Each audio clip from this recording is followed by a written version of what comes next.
Shabbat Shalom, little Hebrews, and Boker Tov. Let's take a look at two kinds of Jews. Yes, two kinds of Jews. The Ashkenazi and the Sephardic Jews are two different subcultures of Judaism. So, these subcultures can also be called their beliefs and customs, and even how they behave or act. Now, they say they are all Jews and share the same basic beliefs, but there are some differences in their culture and practice of their religion, Judaism, little Hebrews. You can think of a subculture like this. You have a big umbrella called religion.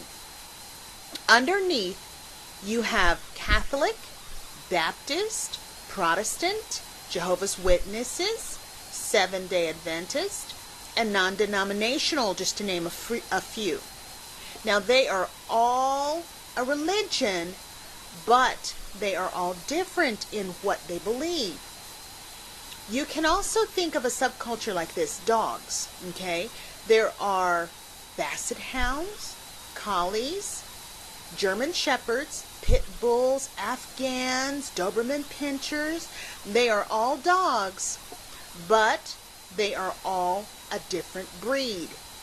They are subcultures. So you have a nation of people that call themselves Jews, and then they divide themselves into different kinds of Jews because of what they believe or what they do not believe, little Hebrews. Now, the Jews say that it is not clear when this split began, but it has been around for more than 1,000 years.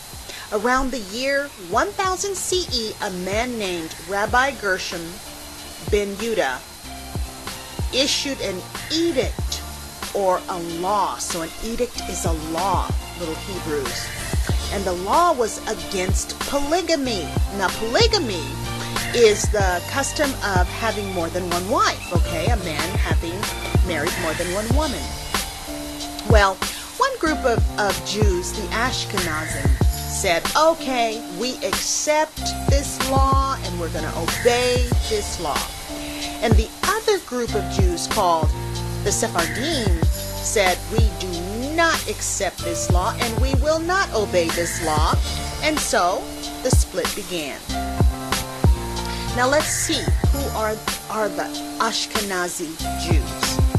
Now in Genesis 10, we can read the genealogy or the family tree after the flood. You remember the big flood, you know, when Noah had built the ark and so forth. Well, remember, little Hebrews, Noah had 3 sons. Come on, let's name those 3 sons. Are you ready?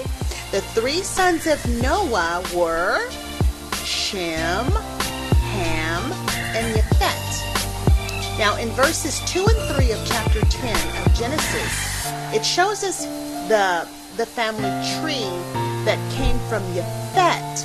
So let's read this together. Now the sons of Japheth, Gomer and Magog and Madai and Yawin and Tubal and Meshach and Tyrus, and the sons of Gomer, Ashkenaz and Ripet and Togarmah. So now we can see that Ashkenaz was the son of Gomer, who was a son of Japheth.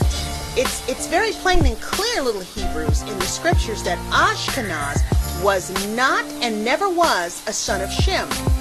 He was a son of Gomer, who was a son of Japheth. All right?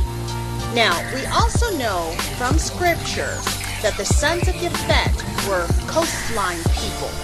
And what this means, coastline people, they lived close to the shores of the waters, little Hebrews, around the Black Sea. And in verse 5 of Genesis 10, it says that from these coastline peoples of the nations were separated into their lands, everyone according to his language, according to their clans, into their nations. Now, let's go into what the history books say about the Ashkenazi Jews. All right? History books say that the Ashkenaz Jews are the Jews of France, Germany, and Eastern Europe, and their descendants.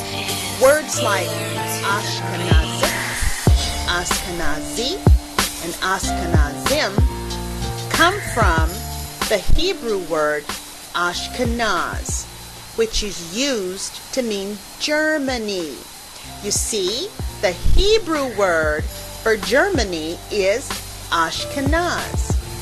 Most American Jews today are descendants from Jews who immigrated from Germany and Eastern Europe in the mid-1800s to the early 1900s, little Hebrews. Now, little Hebrews, this means to immigrate is that they moved here to America, okay? They came to America. They moved in. They were not stolen. They were not shackled. They were not beaten. They were not put into the bottom of slave ships and forced to come to America. They came to America because they moved here. So, let's see who the Sephardic Jews are. Now, the Sephardic Jews, little Hebrews, are the Jews of Spain, Portugal, North Africa, and the Middle East. The word Sephardic, Sephardi, and Sephardim come from the Hebrew word Sepharad, which is talking about Spain. So Ashkenaz talks about Germany, and Sepharad talks about Spain. So the Hebrews actually had a name for these two groups of people, little Hebrews. Did you notice that they did not call them Hebrews? Well, the Sephardic Jews are often broken down into smaller groups and smaller subcultures, okay? You remember that word, right? Well, the Sephardic Jews had two subgroups, okay? There are the Sephardim from Spain and Portugal, and the Marachi from Northern Africa and the Middle East. The word Marachi comes from the Hebrew word, which means Eastern. There really is not a lot of difference with the Sephardim and the Marachi. Now, North Africa and the Middle East were all ruled by Muslims, little Hebrews. The Muslims ran it all. They would sometimes let the Jews move freely around the land. It was during the time of the Muslims' rule that the Sephardic Judaism was developed, okay? So when the Jews were made to leave Spain in 1492, now many of them were taken into where the Marachi lived in northern Africa and the Middle East. Now, here's something you will want to remember also. It was 1492 that another event took place.